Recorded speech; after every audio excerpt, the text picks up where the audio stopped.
The illustrious Jabba bids you welcome. I'm going to regret this. I'm Pete Mitchell. He's Peyton Jones. And this is the Church Planter Podcast, brought to you by Church Planter Magazine.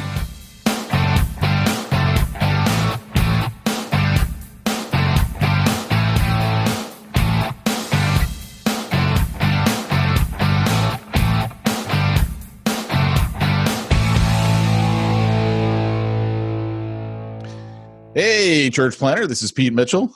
And this is Peyton Jones. And you are listening to the Church Planter Podcast, which is being brought to you. We have a sponsor. Ooh. You ready for this? Yeah. Iron on Iron Fitness Club. Whoa.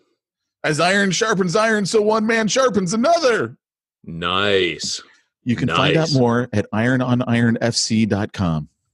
Now, weight loss strategies for men over 40. Pete, would they by any chance be sponsoring us for free? Well, it's not free. Let me tell you that. It costs a lot. Well, hey, man, good to see you, man. So what episode is this? Well, apparently it's 409. 409, like the cleaning formula. What I think is so funny is what's the very first thing we do? Well, let's look up the slogan for 409. That's what we're going to call this episode. Go on, Pete. Bust it out. Oh, well, I liked yours better. Yes, it's going to be messy. Yes, it's going to be clean. Yep. Yeah, it said it's going to be messy, but yes, it's going to be worth it. And that's pretty much how this podcast is going to be today. It's going to be messy, but it's going to be worth it. Just stick with us. And, 409, your grease away, the grease of church planting. We've got grease busting. We're packing serious grease busting power. They're going to come after me, aren't they? Because I'm looking at their website right now, stealing all of their taglines. So I think they need to be happy that someone's actually talking about them on a social media platform. Church Planter Podcast. Find your formula. There we go. How's that? I took that out there as well. Formula 409. Episode 4. We've given you 409 ways to grease bust your church plant. Hey, so what's happened with you over the last week? Anything fun? No. You got it. I'm like, Smack Talk's all you, man. It's all you. I have been, if I'm not working, I mean, I've had family time and all. Don't get me wrong, but like, I've had like no fun time. I'm worn out, man. I am worn out. I've been dealing with heavy emotional things with friends and colleagues. I've been jumping in to help a little bit with Refuge Long Beach's merger. And of course, being Refuge Long Beach, part of the crew is like, hey, we're totally going to stay where we're at and keep on mission. Other people were going, hey, this is a church planting hub, this merger. And for those of you who don't know, D.A. Horton planted a church in, it's pretty much like a core team. He planted it in Long Beach. And then there was a guy named Terrence Brooks that we wanted to bring on our team in Long Beach for ages. And all these things then this church said, hey, they merged with Terrence. They're doing it now, same time as us. And all this came about, like we were having these conversations with Terrence. And then Reach Fellowship comes in. This other church gives a building to them. And we're like, okay, this is just God kind of converging everything. So I'm worn out, brother. I've been jumping in and getting involved, and I'm tired, man. I'm tired. So I told you, I'm like, oh, we could talk about TV shows. That's about all I've had is an hour of TV, and I fall asleep every night. So I always have to go back the next night and watch whatever it was I fell asleep during, and then catch up, and then I fall asleep in the next hour. Guess who's got the COVID? Who got the COVID? I don't know. It was a guessing game. Is that a new part of the show, a new feature? This week COVID? It's time for Who's Got the COVID, and this week it appears that each Have week you seen we'll just the guidelines that Newsom put out for family gatherings? Oh my gosh, dude! I went to a restaurant the other night. If you guys do not live in the insanity called California, I went to a restaurant and they go inside or outside, and I said, inside's fine. They said, well, you do know, right, that you have to sign a waiver first. You had to fill out for tracking. Oh, nope. For tracking. Yeah. I would not fill that out. Pete. Not citing a health waiver, for tracking. Yeah, nope, not going to happen. Then I'm not making this up. This is Newsom's new resolution. These are his new requirements. You have to wear the mask at the table with your own family now, taking the mask down only for bites, and then putting it back on. Done. Have you seen the guy? We just looked at her, and we look around, and nobody's sitting inside. Like, Californians are like, blow that, man. So we sat outside. Have you seen the guy who made a mask? He's got 2 paper masks, and when he's got his mouth closed, yes, it looks like it's a mask, and then he opens it. Opens his mouth. That obviously was invented in California in response to these ridiculous. Oh, man. I tell you, I just keep looking at Jamie, and I go, we have to leave the state. Like, I just feel that if I keep saying that to her, she'll finally come around and let us leave. Because I can't stand it here. It's just, yeah. Let me tell you, Dan Sams and I, for those of you who listen to the From Concealment podcast, Dan Sams is a church planner in Ohio, and we do a gun podcast because we're both gun enthusiasts, as we like to say. And I think we're trying to record one either today or tomorrow. And we have got so much to go off on because California is trying to impose its values on the rest of the states by suing the ATF. And like, California's laws are unconstitutional, and now they're going to try and take it nationwide. I mean, they're not even using the judicial process anymore the way that it's supposed to be. Yeah. No, it's crazy, man. We live in a time where all the rules have just gone out the window. I mean, it's weird. But, I think it comes back to the narcissism of society that we've bred in America. We've bred a narcissistic society. So the rules don't apply to me. They don't apply to you. You do what you want. And so when that hits a corporate level, I'll never forget Martin Lloyd Jones. He was preaching during World War II. Lloyd Jones, those were good days when I used to sit in Westminster Chapel and listen to him preach. No, I'm teasing. I said that like as if I were there. But at one time I could say have read everything that's been published by Lloyd Jones. I would just suck it up through a straw. And there was one time he was preaching about sin. And it was during World War II. And he made the point, that corporately and privately sin looks the same. He said, we went to war with Hitler because he saw a country and said, I want that country. It's mine. And he gave in to the lust. And he goes, but how is that any different? That's what's in the human heart. He says, what causes fights and wars among you? And James, is it not your evil desires? He goes on a personal level. It's the same as on a corporate level. And so when sin hits a corporate, that's where war comes from. Right? You want what someone else has, yada, yada. But he said, isn't that the case? What Hitler's done with Poland and other countries is no different than what a man does who's married, who looks at someone else and says, I will have that woman too. He says it's sin in the heart. It's lust. You're not content with what you already own. And that's what's the deal with, I think what we're seeing is the outworking of society of narcissism, that the reason why everybody is lying and stealing and cheating, the amount of cheating and dishonesty now that everybody has cameras everywhere to catch everything. It's just stuff that's been going on. But I do think there's a narcissism in modern life that was not there. That's fueled by TV and TV shows that Andrew and I will sometimes watch things and turn over and go, they're actually, like, I was waiting for the punchline. Like, I was waiting to show that was morally bankrupt and that's a character flaw. But they're actually saying, no, this is cool. Check out, this person is this bad to the bone that they act like this. And it's not seen as a character flaw. And as soon as you have that, look out, man. So what you're saying there is same thing. yeah, your freedoms, your opinions, your views don't matter. We're going to run roughshod over all that. That's what sin does. Yeah. Yep. Fun times ahead. I worry for my kids, man. I really worry for my kids. Yeah. Yeah. Because all of this stuff is coming to a head, and this election is going to be crazy. I think November is going to be just an insane month. The worst thought for a parent, I think, when you're worrying about your kids in the future is that they're part of the problem and not the solution. That's what I worry about.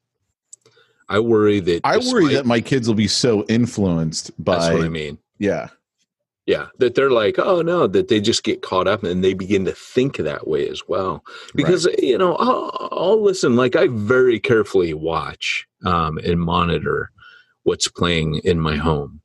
Like I'm very careful about the stuff coming through on the TV because there is very much an agenda to portray every adult as a moron and, as an idiot, and kids as these kind of cynical, snide know-it-alls who are wiser than any adult around them. And again, that goes back to that whole agenda. Well, that really started with Dawson's Creek. So let's just throw blame where it deserves Pete, to go. Look, you're out on a limb here, pal. It's 90210. If you really need to go back before Dawn. No, I'm just teasing.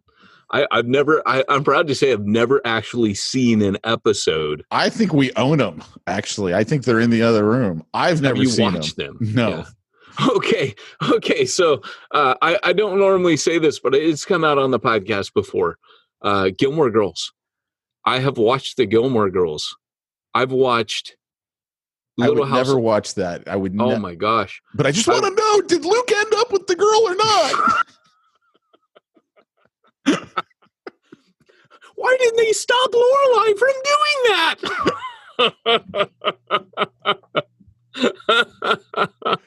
Jamie used to make fun of me because every time she'd watch that, I'd just come in and sit down, and then I started like coming in. I'm like, why did you start this without me? I know. So no kidding. This is funny because I really want to live in Stars Hollow. I can tell you that right now. That's the place I want to live. So it's so funny because I took Andrea to Warner Brothers and it was like all of her favorite shows. I took her to the studios. Have you done that tour? No. Oh, dude, it was rad. No, not Warner Brothers. No, just Universal. So you can go to Warner Brothers and you can like tour their studio. You mean pre-COVID? Well, true. But it's rad. They have all the Batmobiles. Like nobody knows about this. And I Googled it like, is this really a thing? So you go there, you see some of the animation studios, like from, back in the day, Animaniacs, Batman. But they had all this cool DC stuff. But you get to go to like a replica. You got to, back then, what's the one with all the nerd kids on it? It's kind of like Friends, but it's all the nerds. Theory, Big Bang Theory. Yeah. I never watched it. I got to, that was being filmed. So we got to go in that studio because they weren't filming on those days. They filmed on certain days. And they're like, it's the longest running sitcom in history, yada, yada. So we went in there and it was their final season. So that was kind of cool. I got to see that live, but I've only seen a few episodes of that show. And then, you get to go to Stars Hollow and you're in Stars Hollow going, hold on. This is where everything was filmed. Wait, Stars Hollow is everywhere. It's not real. Dude, you're literally like in all these homes and they're like, yeah, this house is in this gazebo. And you're like, dude, this is everywhere America. And most of the things that they film are around the lot, like park benches, bus stops. It's all on their property in movies and TV shows. Dude, it's insane. They're like, oh yeah, this little strip of grass right here, we're able to make this look like a big carnival. And you're like, no way, dude. And like, then they tell you what it's from. They show you pictures and you're like, dude, that's insane. They're like wizards over there. But it's cool, man. It was a cool little thing. Yeah. I dig it. It was a cool tour. But all of our favorite shows, Friends, you get to sit on the sofa, get to pose for a picture. I was talking with my buddy today about you. My buddy was coming over. Well, he was coming over to work out this morning, and I go, oh man, you should have come to my church in Long Beach. I go, you would have loved it. And so he's like, why? And I go, and I started telling him the stories. I'm like, we had a transsexual prostitute get into a knife fight in the middle of service with her John. We had a belligerent drunk guy 2 feet away from the pastor, just like in his face while he was trying to preach. Like we had a pit bull by the Sunday school teacher. I'm like, it was lit. Yeah. It was crazy days, man. Oh, it was insane. And then I told him the structure of it. I go, each table, there would be a discussion time. So, there'd be a little bit of talking, and then it's like, okay, here's the question. Now discuss this at the table. And he goes, I would love church like that. Yeah. He goes, I would get way more out of that than just sitting there and listen to a guy. He goes, honestly, I don't need to hear any preaching. I don't mean to sound all arrogant, but I've heard it all before. And I'm like, because that's a typical person who's grown up in the church, what they would think. So that's good, man. And that, I don't know if you saw, I posted it was a bit of a book ad, I guess. In fact, one of the guys in this Facebook group, Southern Baptist, there's tons of trolls in there.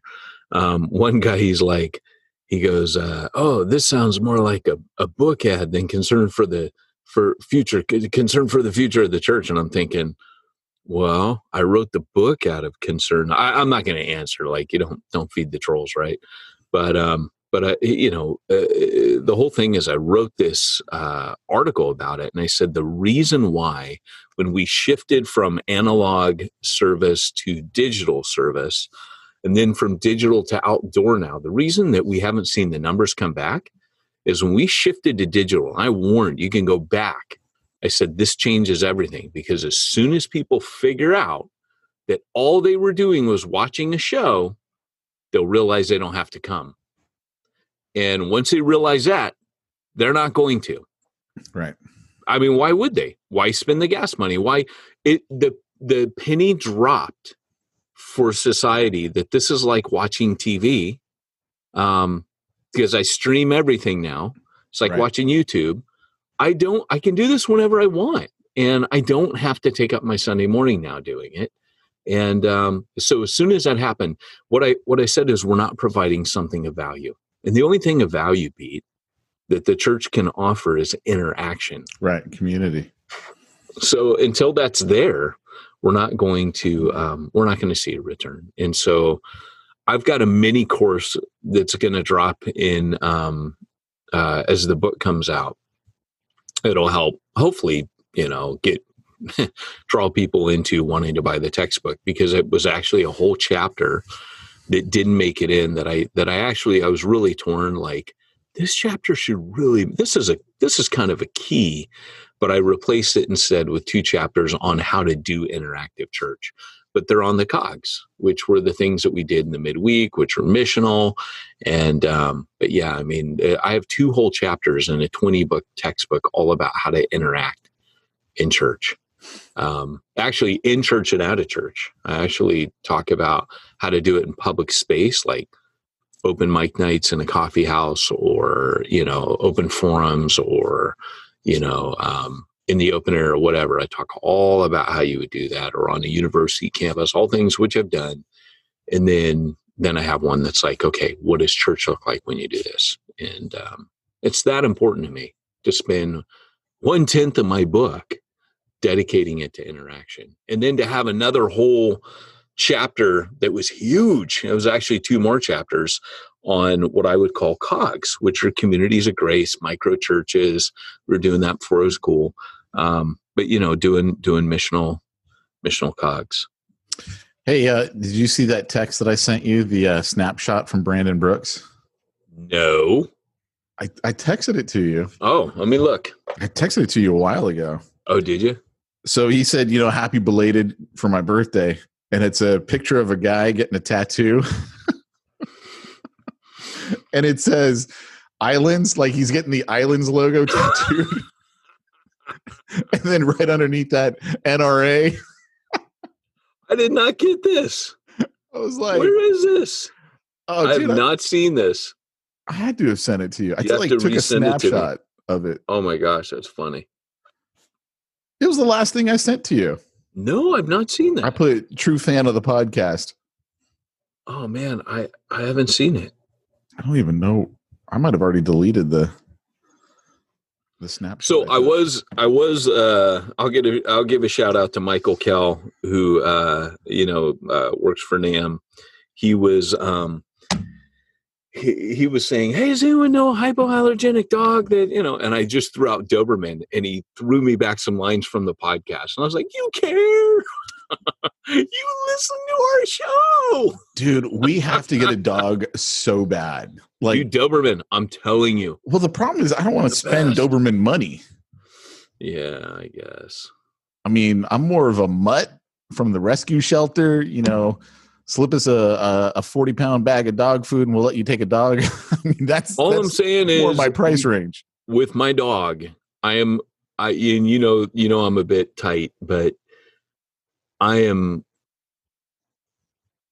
gratefully I have spent every penny on that dog. You really have. Like, I am telling you, she is amazing to look at. Like, we'll be walking and I'll just be like, the symmetry on the way this animal is built, they're like little works of art. They're just pure power. Like, I'm in love. It's like you with the Charger. It's me with this dog. I just can't believe I'm wrecked for life, dude. I will always want. They're smart. This dog, I could swear it understands human language, which is what they were bred for, was their brains and power all in one. Dobermans, I am just telling you, I am a fan. And just their paws are like secondary weapons, or like little ninja claws. I'm telling you, these things, they're just amazing. They're majestic. That's the word that I use for a Doberman. And she is already dwarfing. She's 4.5 months old, and she's already bigger than my other dog. And what does your other dog think? Is your other dog cool with the does Doberman? Not know, because the Doberman is like the great white shark of dogs. It wants to eat and dominate everything. So it was trying to show its dominance when it was like a quarter of her size. And it's just in its nature. I know I'm selling you this dog right now. That's what's happening. But no, my other dog, like, we can't keep our collars on. The other dog, like, either chews them off or pulls them off. You'll hear him going around, where my dog, literally, sometimes the Doberman will go under the other dog's belly and lift her up and walk around with her, like with her draped over her back. It doesn't matter how she dominates. It's like she's always pinning her. So the other dog will try to hide from her. We'll go somewhere in the garden and try to hide.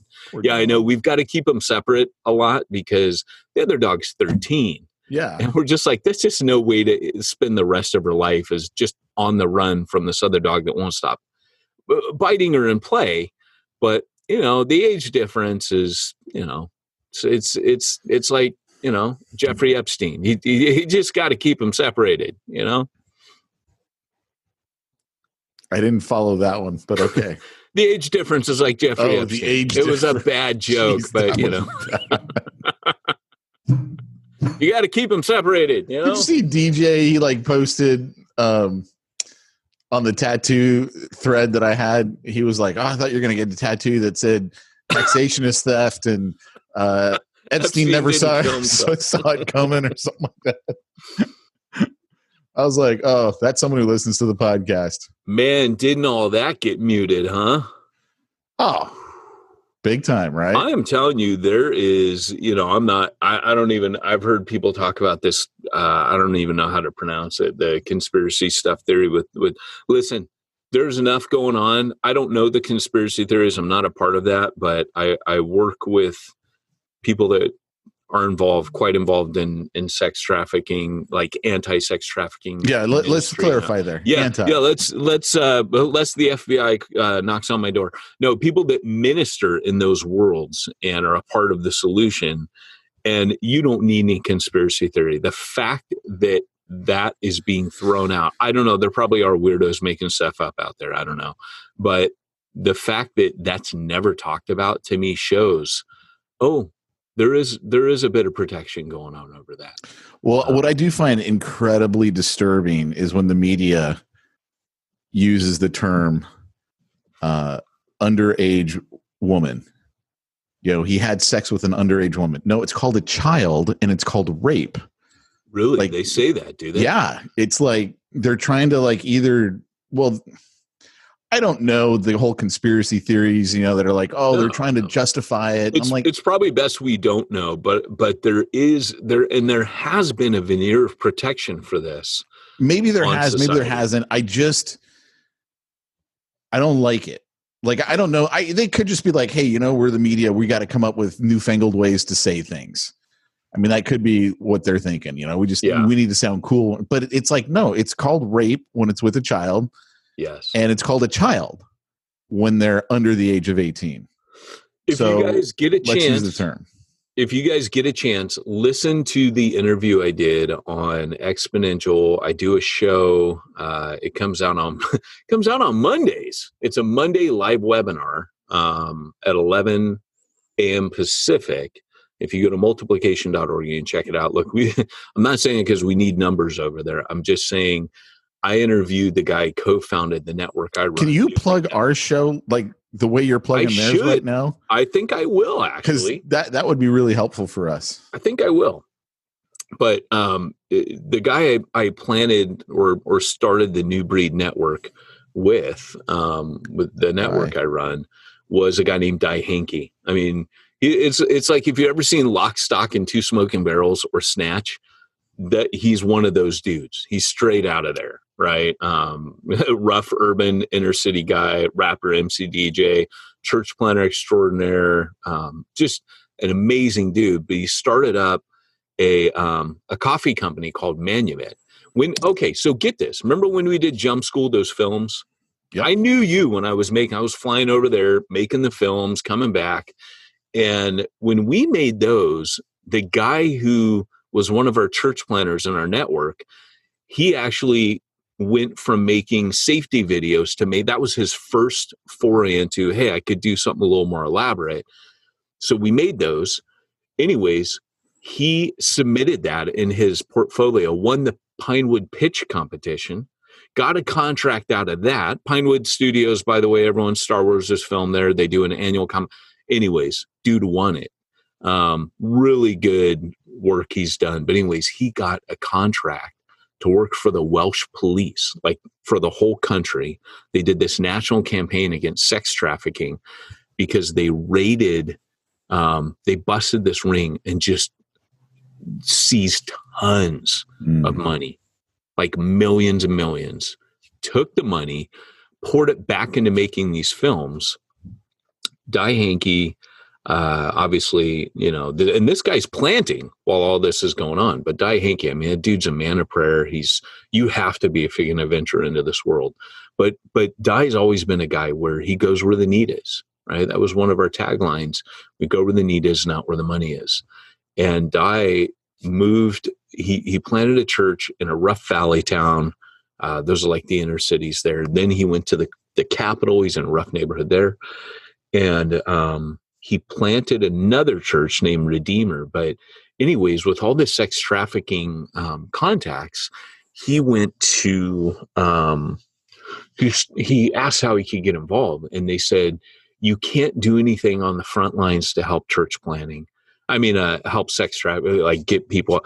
But afterwards, the same vulnerability they had that led them into it still exists when they get out of it. And so he said, so you need to help. We encountered this in Refuge Long Beach. We had to help people get jobs pretty quick.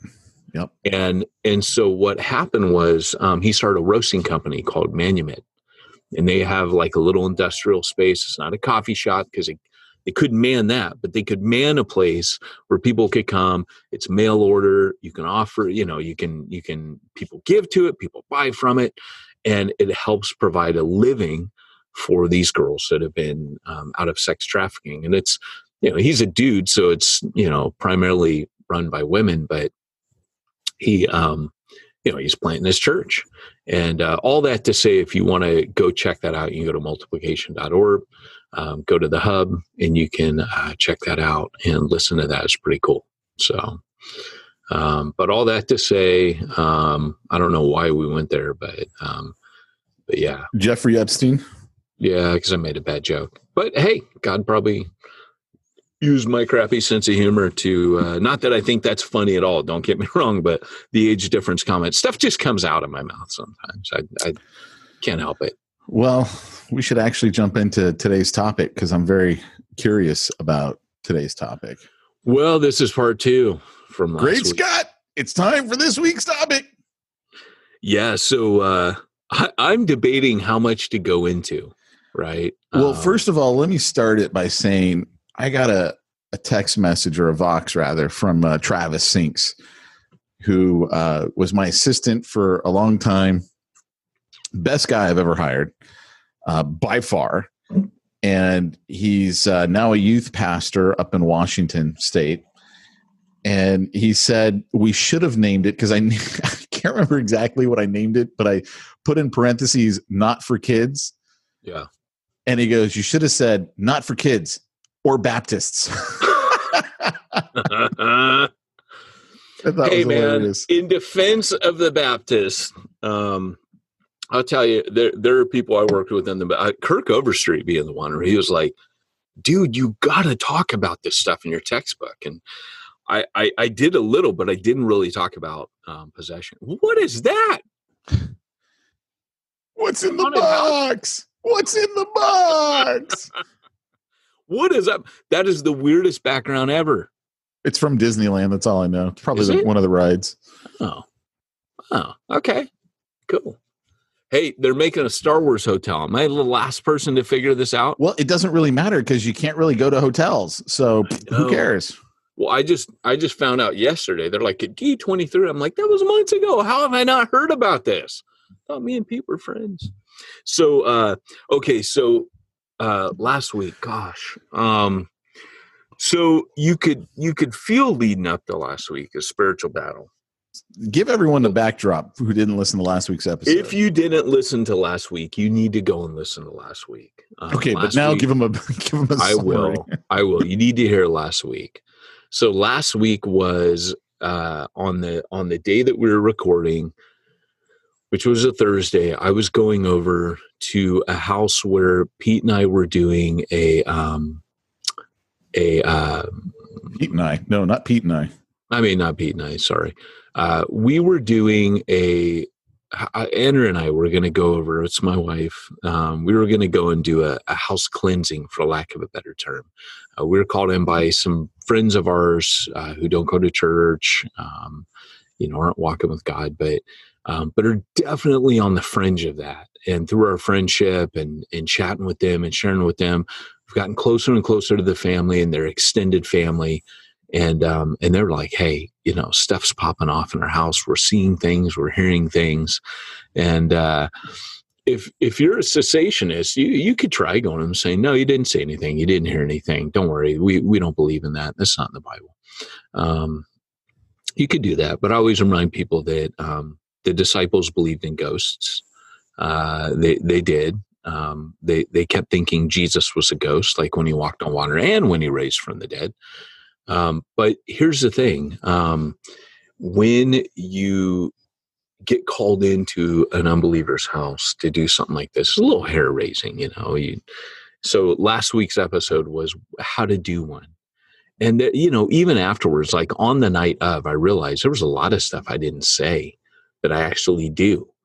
So because I haven't done one in years. So, But what this episode is about is what came afterwards. It's not so much about the night as much as, for me, I've been praying about what's next in my life and what I'll be doing.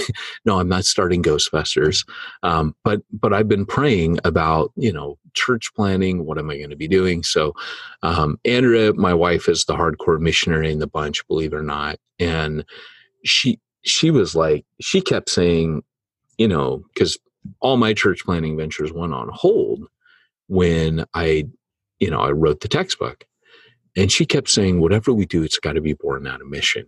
Like that just has to be what we do. We can't just church plant by default, gather a bunch of Christians. I mean, 408 other episodes, you guys know I'm not all about that. I don't care about starting churches. As ironic as that sounds on a church planning podcast, That's never been my thing. My thing has always been to lift up the name and fame of Christ and Jesus and have people come to know him and mobilize people in their gifts. That's all I care about. In fact, when you get my textbook, you'll see that each one of the APEST leaders has a different drive. And for an apostolic leader, your drive is the kingdom of God spreading. You don't care about institutions. You don't care about starting ministries. You care about the kingdom. And the kingdom is clearly in advance of the church.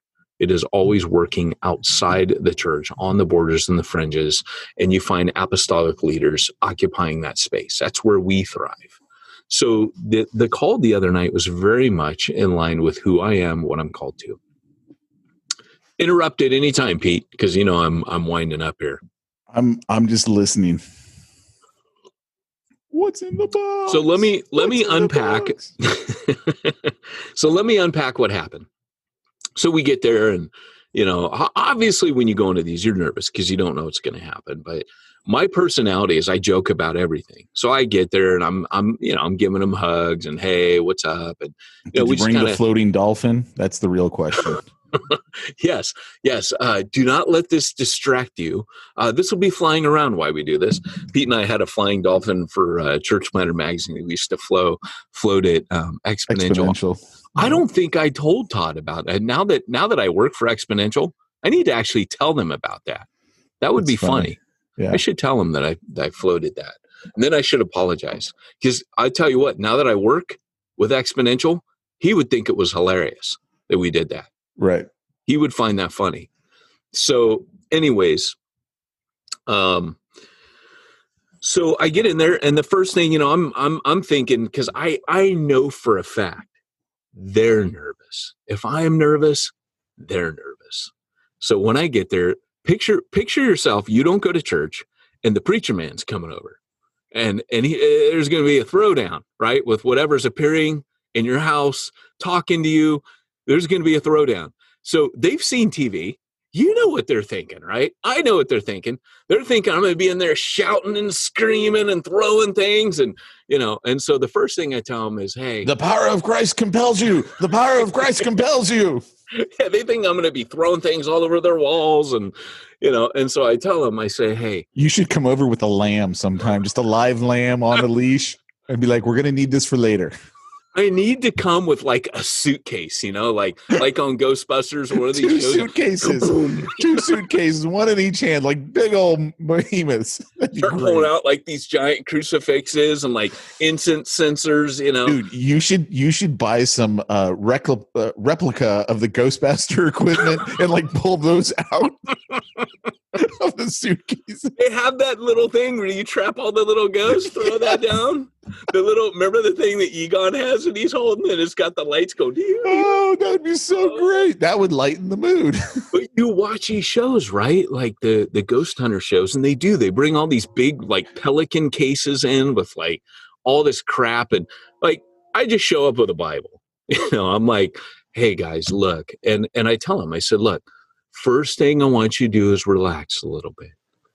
I said, you know, whenever you do a house cleansing, I said, things can happen. I said, generally, these are fairly tame, but I don't want to tell them you may get attacked, and something happened. I'll just say that right now at the outset, something did happen. There were 2 attacks during it, but I'm trying to relax them. I don't want them going into it freaked out. But I'm trying to mitigate. There's no train. That's just a ghost train. So anyway, so what happened was I start off and I say, hey, look, I want you, and what I say is, look, I'm not going to be yelling. There's not going to be flecks of spit flying out of my mouth. Your neighbors aren't going to hear us and call the police. I said, look, this is going to be pretty tame because there's not going to be a bunch of theatrics. It's not going to be a high amount of drama. But I said, but I do need to prepare you that although generally these things are tame, you will feel things, you will experience things, and you may actually hear voices while we're doing it. And they kind of, you know, I could see their eyes get big, you know, but they're already hearing voices and seeing things. So, or I wouldn't be there, right? So I said, but there will be a battle going on, but I want to tell you at the outset tonight that the one who always wins this battle is with us, right? Not with the other side. We will win this battle tonight. He will win this battle. And I said, so before we start, what I want you all to do, and I just gave him almost like a mini gospel. And I said, I just want you all to surrender yourselves to God right now. And I'm going to take a few minutes. We're just going to be quiet. I want you to talk to him. And I want you to tell him that you're going to surrender to him. Because I said, what'll happen tonight is when I'm gone, it's like bringing in a bodyguard, right? When the bodyguard's around, you don't mess with people. But when the bodyguard leaves, I go, this is not my house. This is your house. And because of that, there's going to be times that I'm going to ask you to say things. I'm going to ask you to declare things. I'm going to ask you to read things. And I'm going to ask you to tell things to leave. It's your house, but you need to be submitted to God. So I gave him those few minutes, and then we began. And there were 2 hot spots where the voices are heard. Which, by the way, how like, does someone in that situation, do they genuinely surrender to God? Or is it like, okay, well, Pastor Boy's telling me to say some, words to God, I should do that. I mean, what goes on in someone's head? I have no idea. There's been an internal dialogue with this family for quite a while. And you got to remember, they asked me, and they've been talking to me about, hey, what's baptism mean? And, so there's already, they go to the Christian school that my daughter goes to, right? These are parents that wanted their kid to have a better shot or a better chance or protect her in some way. They've got a Catholic background, but they're they don't go. And, so there's a foundation, there's roots there, like most people. Excuse me. Most people in America have a background. Oh, by the way, first thing that happened that night is my chest started to tighten and I started being unable to speak. So first thing I'm going to tell you. Second, I started talking and giving this talk. I asked them, hey, can I have a glass of water? And I remember last time we were talking, I think I started praying because my throat started getting attacked. So, like I said to you, it's been a rough week this week. There's been a lot of attack, but this is no joke. Like, this stuff is no joke. Even though we joke around a lot, you got to know about me. I was a firefighter. I was an RN. I've seen people die. I've done a lot of hardcore front end things with death. You develop a very dark sense of humor as a result of that. And in ministry, it's the same. So as Pete and I are joking around and goofing off, some of that's coping mechanism. So the first thing, I asked for some water, and I told him straight up, hey, and I think some of this is right now, but I said, hey, the first thing I need to let you know is as my throat is closing up right now, my airways closing up, this is part of it. This is part of the attack that's happening because I started wheezing like I am right now. So if you're listening to this, you're watching some of it happening right now because Satan does not want, it's called the occult for a reason. He wants us hidden in darkness. But so that was the first thing. I forgot all about that. So, I'm getting water and then we pray and it goes away. Okay. So first thing is we pray and I pray. And then we go back to the hot spot where the apparition appears. And as we go back to that spot, I can feel it. I can feel it in the room. And I go straight to a passage. And you have to be careful about how you pick your passages. Your passages need to be, they need to be passages like I went to Revelation 12, where it talks about Christ defeating Satan and defeating the serpent. Satan attempts to go before God and he's cast out of heaven and he comes down, and woe to you inhabitants of the earth, for that great serpent who accuses God before the brethren day and night has been cast down, and he's all in a rage, for his time is short. And so I read that out, and you can feel like a sense of victory. in the room, but you can also feel like this pushback, this anger, and it wasn't gone. Like I could feel that. And, I'm putting oil over every doorway in the name of the Father, the Son, the Holy Spirit. I pray, I read that scripture. When I pray against these things, I get a prophetic, like, I don't know how to describe it, but there's like, like there's a fight or flight in the natural. Sure. There's something like that in the spiritual realm, that when you're actually doing that kind of praying, it's like an intercessory spiritual warfare kind of prayer. There's a fight, fight or flight, but it's like a fight. I don't know how to put it. It's like watching a Rocky film. Something happens and it's spiritual. It's like when the Bible says praying in the Spirit. You're praying in the Spirit, and you're not necessarily, you're being helped. That's what I'm trying to say. You're being helped as you pray, and you can feel that in the Spirit. So we leave that room. We go to the little girl's room, and there was some stuff in there that I was like, oh, okay. But I feel the peace of God in that room. And in fact, at the end of the night, she asks me, she's 11, did you feel anything in my room? And I said, I felt peace in your room. I felt God in your room, which was absolutely, we walked into that room and I could feel God there.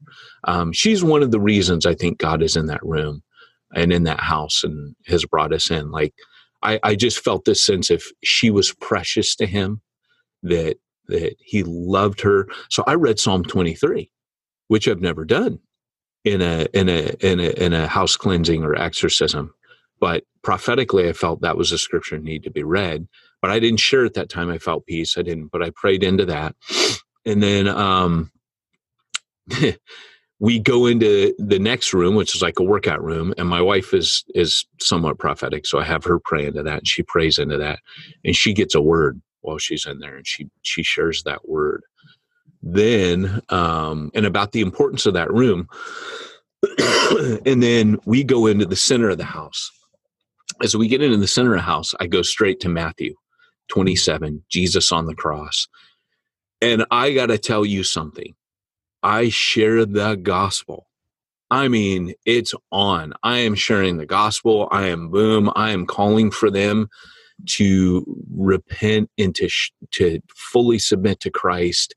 And then I talk about the victory of Christ on the cross over the forces of darkness and what that meant, and crushing the serpent's head way back in the ground. I mean, it was a thing of beauty, and it was just pouring out of me.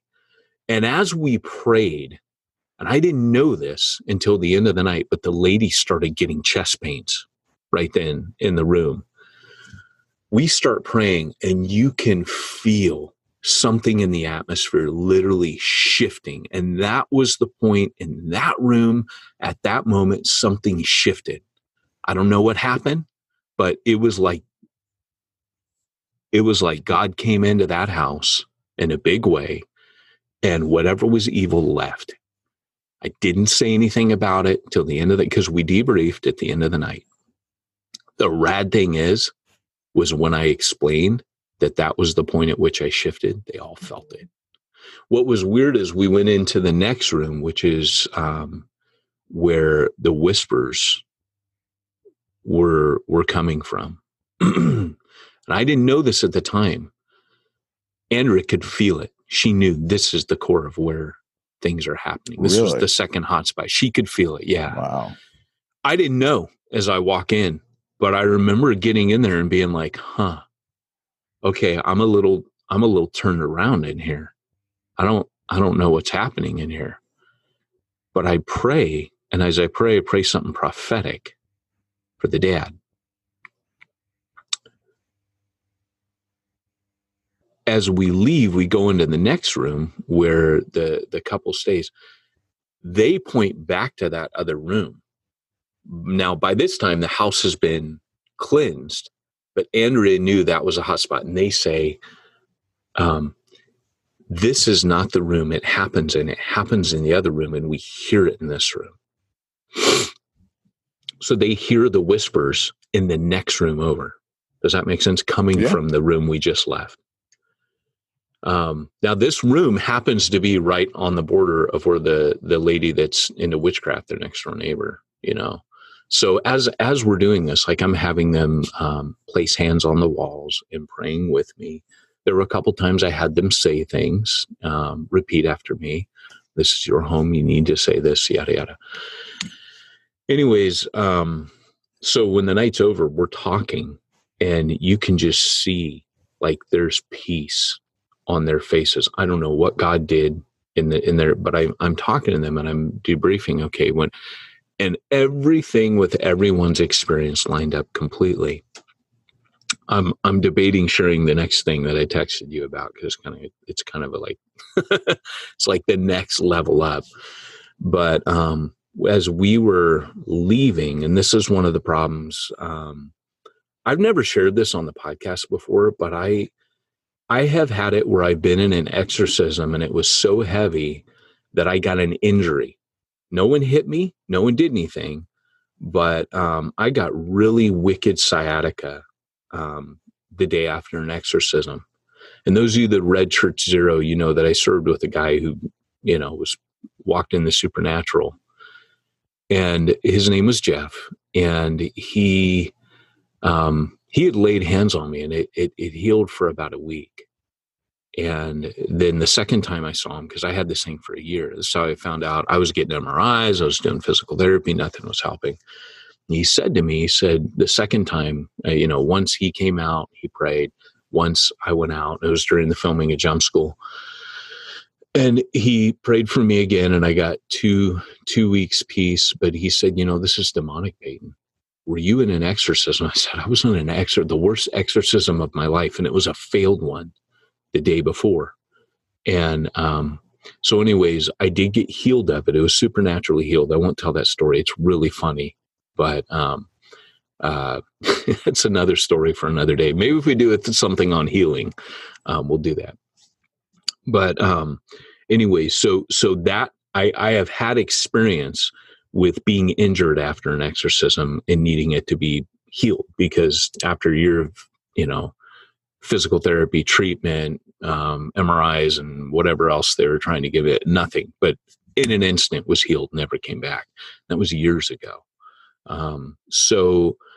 But when we got home that night, actually when we were in the car pulling away, Andrew said, "Oh, my hip." So Andrea doesn't have hip problems. That night she couldn't walk, right? Like she's limp, and she's like, "Babe, my hip." So I said, "Well, let me pray for you." And I prayed for her, and she went to bed. And I prayed for her in bed because we were exhausted, we were wiped out. I prayed for her.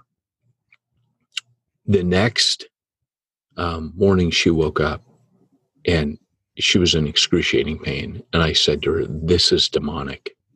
Like, this isn't right." And so she was standing up, and I laid hands on her and I prayed, and it was healed immediately. And like it had been moving down to her ankle, all the way down her leg, up through her hip, everything. And it was when it spread, because it spread the next morning to the whole of the leg. And I was like, all right, this is demonic. And we prayed, and she was like, "Babe, it's 100%. And dude, it was when my wife's saying something hurts, it really hurts. But it immediately went away. So, and I knew we were going to have some kind of fallout after this. I knew there would be some kind of spiritual attack. And like I said, I've had a really rough week, but that's, weeks can be rough with or without spiritual attack. That's not. But, kind of the main takeaway for me was, which I haven't gotten to. I start off saying the main thing for me was what came out of this, which was direction for my life. At the end, as we were pulling away, funny enough, as Andrew's getting all this pain, we start talking about what the next steps for them are. And while I was in the house, I shared with them something I learned from my mentor. Remember when we interviewed Dan Berg?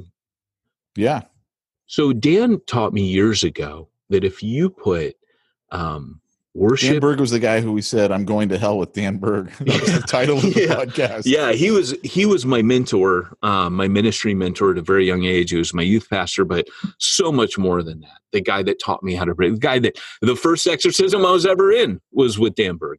But Dan taught me years ago that to fight spiritual warfare, he goes, you always have either the teaching of the Word of God or worship music playing in your house. If you're in an intense time of spiritual warfare, you keep the proclamation of Christ being preached at all times in your app. Like, you just have Christ being proclaimed. He goes, Satan hates that. He will not stick around while that's happening. So I know this is crazy talk for all the Baptists out there. I apologize. You know, just skip this episode. You know, you'll probably never. Yeah, you're an hour in. You'll never need this. You'll never encounter it until you do. But you know, here's the thing: is what happened though was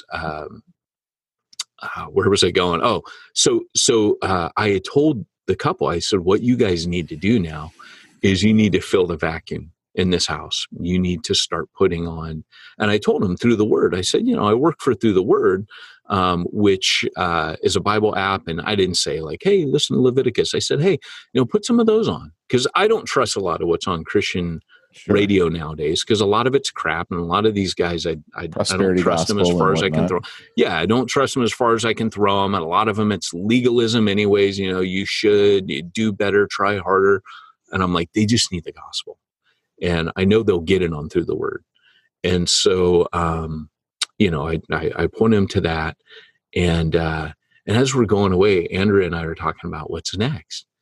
And Andrea's prophetic. When we're on mission, Andrea's prophetic gift, which normally it's the same with my gifts. They lay kind of dormant until you need them. Right. And that's the whole point that I bring up in Reaching the Unreached, is if you want to see this stuff that you read in the book of Acts, Reaching the Unreached, Becoming Raiders of the Lost Art is a book about the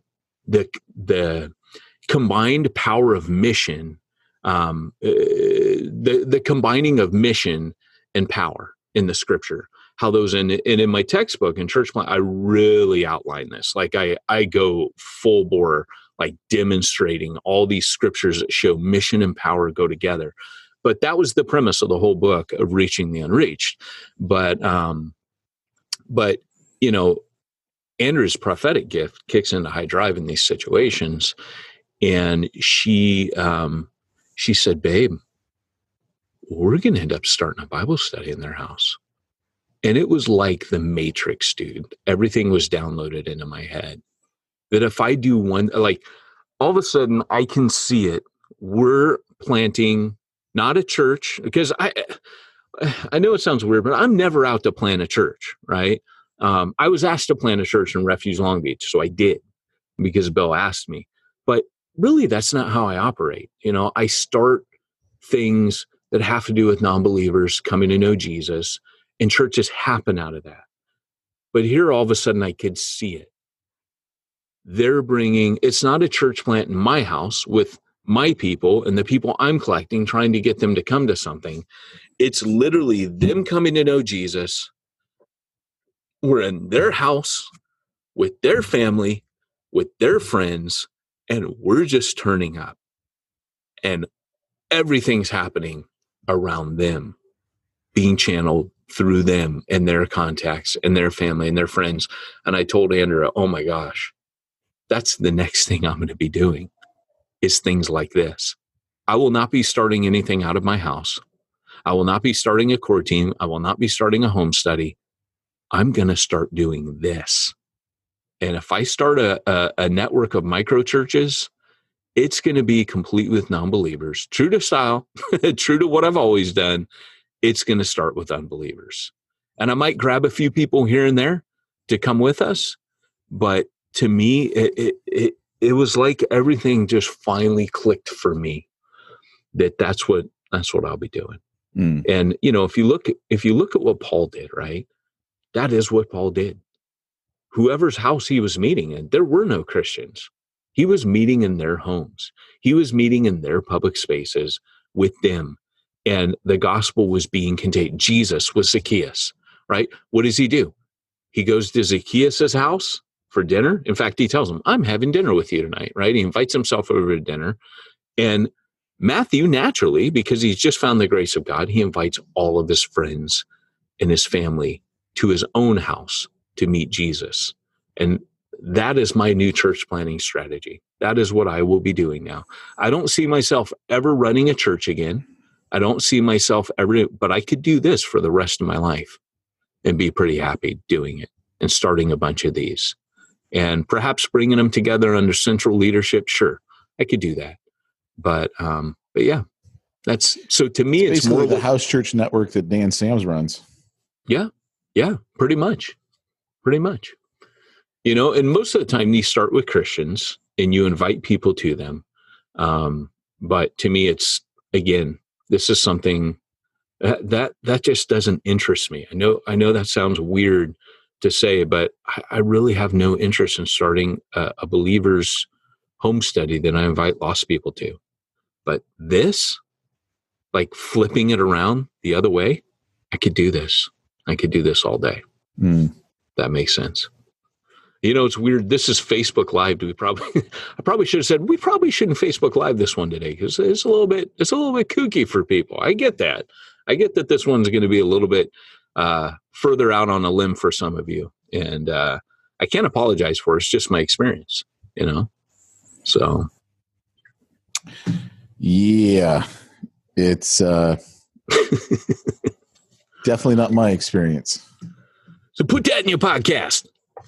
I don't know what I would do if I was ever in that situation. I'd freak out. No, you know, you wouldn't. And, you know, you get thrown in the deep end. And when the power of God's there. He's merciful. Well, yeah, I mean, that's the really whole thing, is. right? Because it's not you. It's God. Yeah, it really is not you. Thank God it is not you. But I have encountered ones where, like, when the disciples go, Lord, we couldn't cast it out. And he goes, this kind comes out by prayer and fasting. I have had one of those. And I think I encountered one of those, my first one, but I think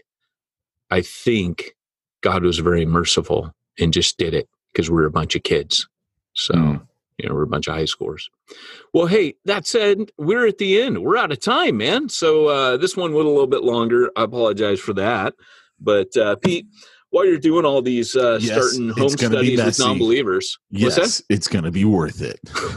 It's going to be messy. It's going to be worth it.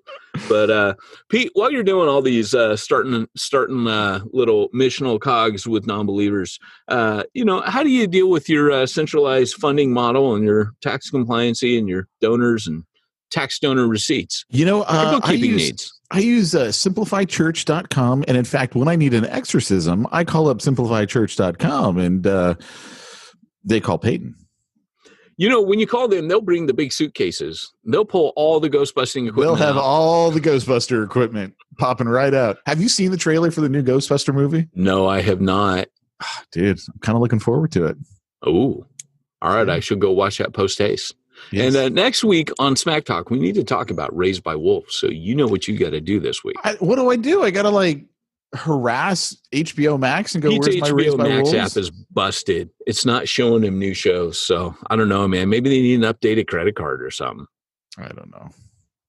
But hey, this has been, but we got to talk for multiple reasons about that show. And I want to give a special shout out to A. David and say thank you, who posted Raised by Wolves. If you know, then you know. And that was all I needed to know to get me started watching that. That was cryptic enough to get me tuned into that. So I owe A. David. I've been meaning to reach out and thank him and say, dude, because when you watch it, Pete, I can't say anything until you watch it. And then we can talk. So, all right, guys. Well, hey, thanks for joining us today for the Church Planter Podcast. This has been Peyton Jones and Pete Mitchell reminding you, if you want to reach the ones nobody's reaching, you need to go where nobody's going and do what nobody's doing.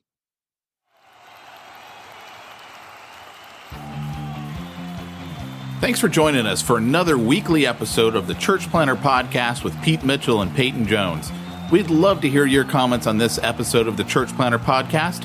Visit us online and let us know what you thought at churchplanterpodcast.com.